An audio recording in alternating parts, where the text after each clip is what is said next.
పాత్రికేయులకు నమస్కారాలు. నిన్న పార్లమెంటులో కర్ణాటక బీజేపీ ఎంపీ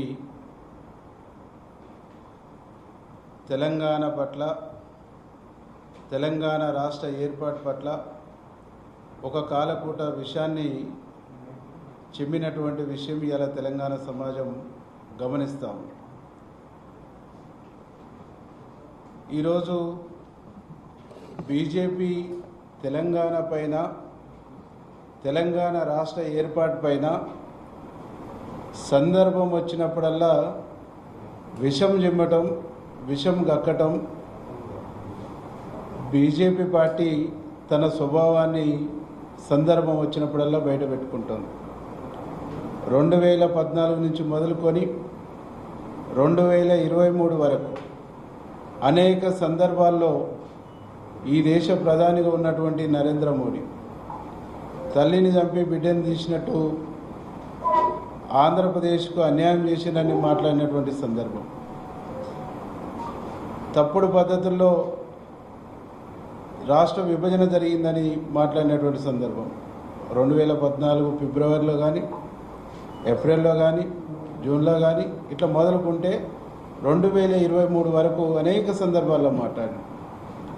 ఇవాళ వాళ్ళ నాయకుడు మాట్లాడినటువంటి విధానాన్ని ఈరోజు కర్ణాటక ఎంపీ తేజస్వి దాని కొనసాగింపుగా మాట్లాడుతుండా స్పష్టం చేయవలసినటువంటి అవసరం ఉంది.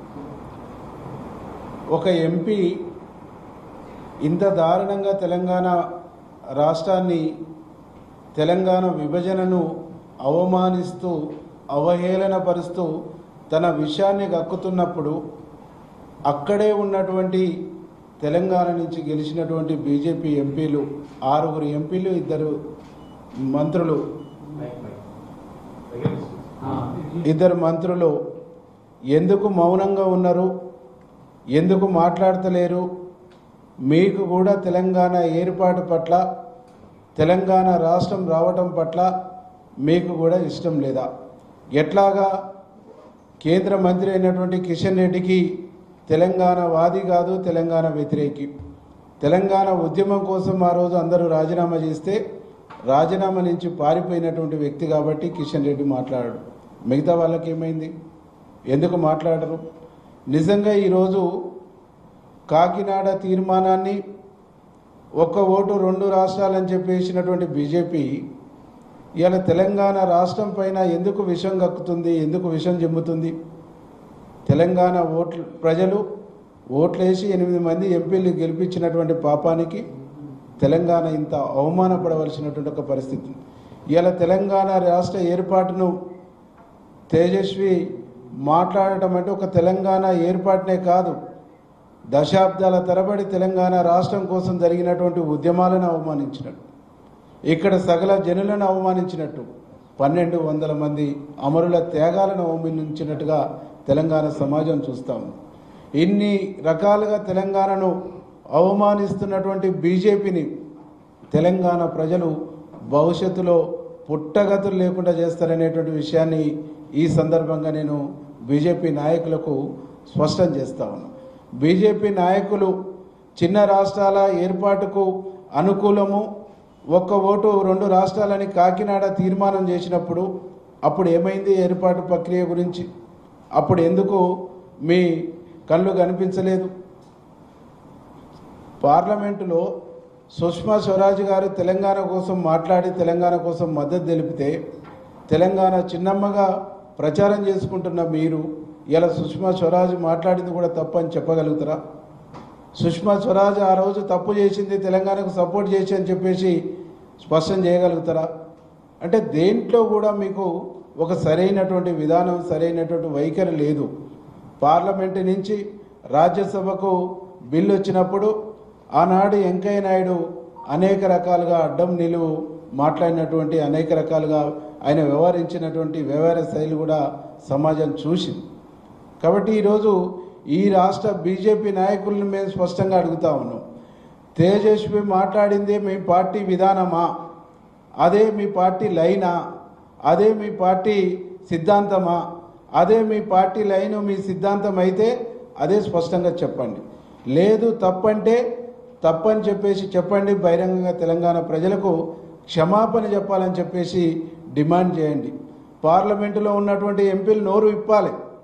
నోరు విప్పి తేజస్విని నిలదీసి, ఇది మన పార్టీ విధానం కాదు, నీ వ్యక్తిగత విధానం, నువ్వు తెలంగాణ సమాజాన్ని అవమానించినావు, తెలంగాణ అమరులను అవమానించినావు, తెలంగాణ ఉద్యమకారులను అవమానించినావు, తెలంగాణ సకల జనుల్ని అవమానించినావు, కాబట్టి నువ్వు బహిరంగ క్షమాపణ చెప్పని చెప్పేసి నిలదీసి క్షమాపణ చెప్పియండి. లేదనుకుంటే తెలంగాణ ప్రజలు మిమ్మల్ని రానున్న పార్లమెంటు ఎన్నికల్లో శంకరగిరి మాన్యాలు బట్టియటం ఖాయమని చెప్పేసి ఈ సందర్భంగా నేను వారికి హెచ్చరిస్తాను. ఈరోజు ఆర్టికల్ 3ని అనుసరించి తెలంగాణ రాష్ట్రం ఏర్పడ్డది. తెలంగాణ రాష్ట్రం బాబాసాహెబ్ అంబేద్కర్ ఇచ్చినటువంటి భారత రాజ్యాంగంలో ఆర్టికల్ 3ని అనుసరించి తెలంగాణ రాష్ట్రం ఏర్పడ్డది.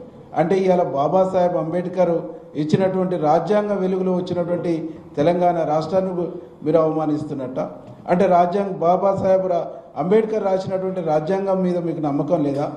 అంటే బాబాసాహెబ్ రాజ్యాంగంలో పొందుపరిచినటువంటి ఆర్టికల్ 3ని కూడా మీరు అవమానిస్తారా?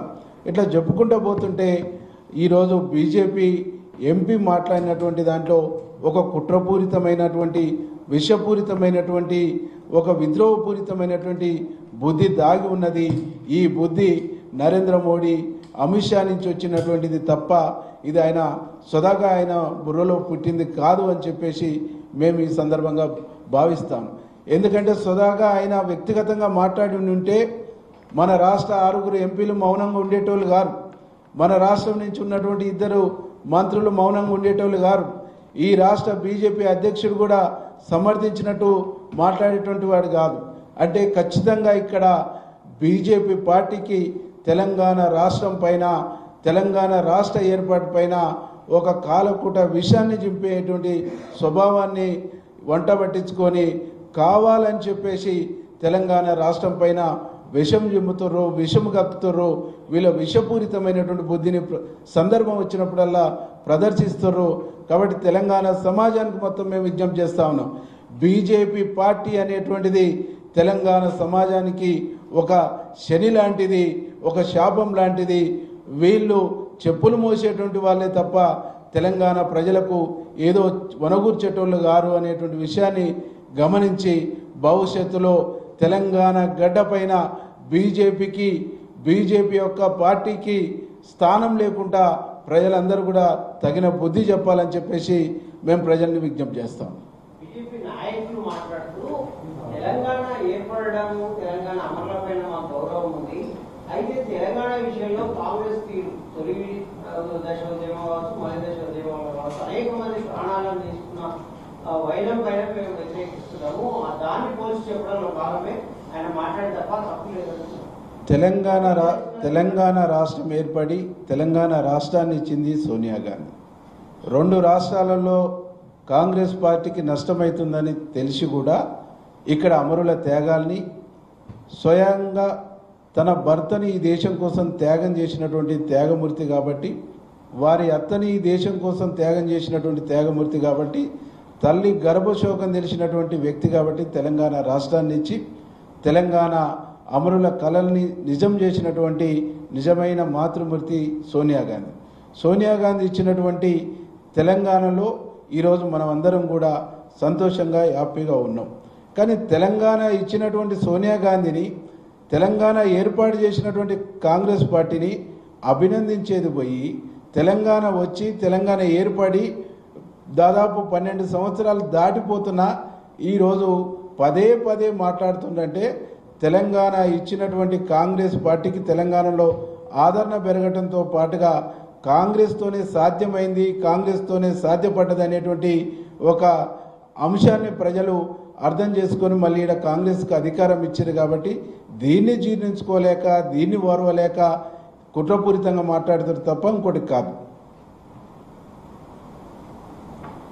టీఆర్ఎస్ నేతలు మాట్లాడుతూ బీజేపీ నుంచి 8 మంది ఉన్నారు, కాంగ్రెస్ నుంచి 8 మంది ఎంపీలు కూడా నోర్లు మూతపడ్డాయా, కనీసం అక్కడే నిలువరించే ప్రయత్నం జరిగింది పార్లమెంట్లో మాట్లాడుతుంది. మా చామల కిరణ్ కుమార్ రెడ్డి గారు మాట్లాడినటువంటి వీడియో కూడా మనందరూ సర్క్యులేట్ అయింది. ఈ రోజుకి పార్లమెంట్లో కొట్లాడుతుంది, మాట్లాడుతుంది. కాంగ్రెస్ ఎంపీలు, కాంగ్రెస్ పార్టీ వారి విధానాన్ని తప్పుపడుతుంది, వారి విధానాన్ని ఎత్తి చూపుతుంది కాంగ్రెస్ పార్టీ తప్ప ఇలా నోరు మూసుకొని కూర్చున్నది బీజేపీ వాళ్ళు. కాబట్టి వాళ్ళు మాట్లాడవలసింది బీజేపీ పార్టీ మీద మాట్లాడాలి, బీజేపీ ఎంపీలని నిలదీయాలి, బీజేపీ ఎంపీలని క్వశ్చన్ చేయాలి.